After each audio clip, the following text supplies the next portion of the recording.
pengajian agama dia ada istilah pelajar.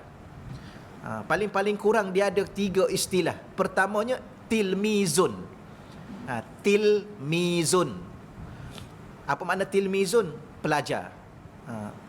Yang kedua talibun. Talibun, penuntut, kalau kita terjemah lebih kepada penuntut. Baik, ada satu tahap lagi. Satu tahap lagi, ni yang dalam buku kita ni, muridun dalam bahasa Arab. Murid.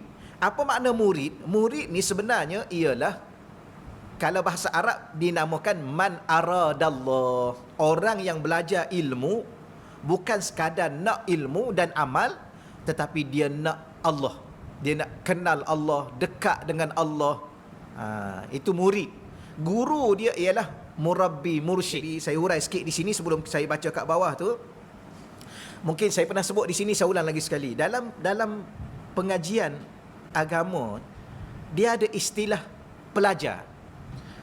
Paling-paling kurang dia ada 3 istilah. Pertamanya tilmizun. Tilmizun. Apa makna tilmizun? Pelajar. Cumanya tilmizun ni biasanya pelajar yang duk belajar sekolah rendah. Yang guru tu namanya mudarrisun.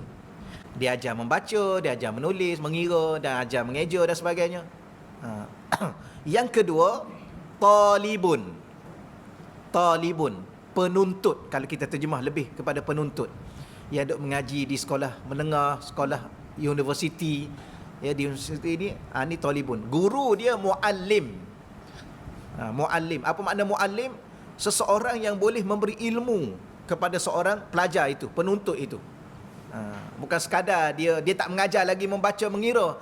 Yalah, kalau kita masuk sekolah menengah kan, ada lagi tak kat sekolah menengah orang duk mengaji membaca A, B, alif, ba, tak ada lah kan.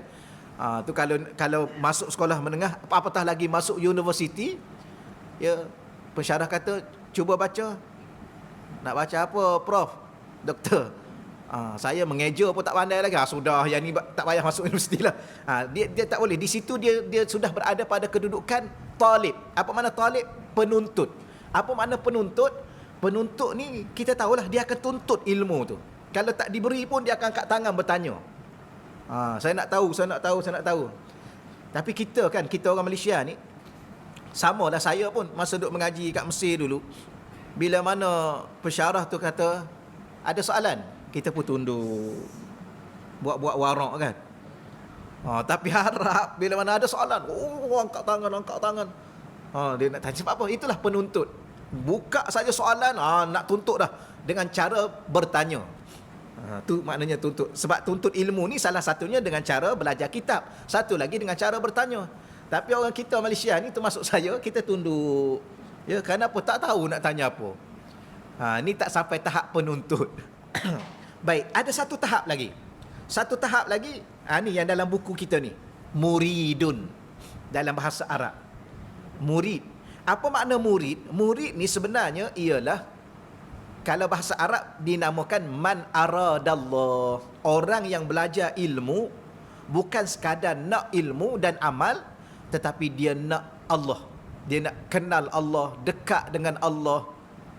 Itu murid. Guru dia ialah murabbi, mursyid, ataupun mursyid. Dia lebih kepada masalah jiwa kerohanian ni, masalah hati. Dia tidak lagi fokus ke sekadar ilmu. Tapi duduk pada tahap ni mengaji tak berhentilah. Ya, kerana mana boleh dia nak dekat dengan Allah tanpa ilmu. Dia lebih banyak mengaji.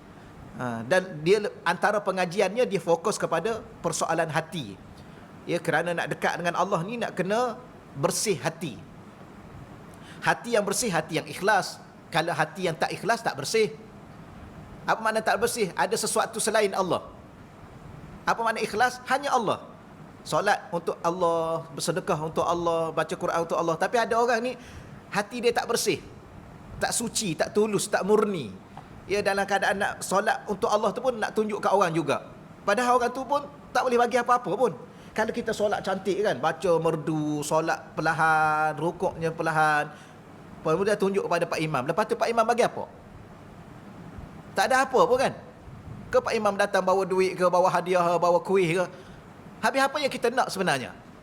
Nak suruh orang puji bahawa suara dia merdu, bahawa dia sembahyang nampak tertib. Habis orang puji dapat apa? Tanya lagi. Ya, kenyang ke? Kan? Tak ada apa pun. Habis berapa lama dia nak puji kita? Dan berapa lama kita nak daripada pujian orang? Sebenarnya kalau kita fikir-fikir, tapi kita pun dah fikir dah pun. Sebab tu Allah kata tak payahlah tunjuk kat orang. Hanya untuk Allah, Allah bagi pahala dan Allah bagi syurga di akhirat. Jadi tak perlulah kita berkongsi-kongsi untuk tunjuk ibadah kita kepada Allah dan kepada orang. Kenapa? Kerana orang tak boleh bagi apa-apa. Kecuali dia bagi apa-apa. Ya. Tapi biasanya orang ni dia nak puji. Silakan.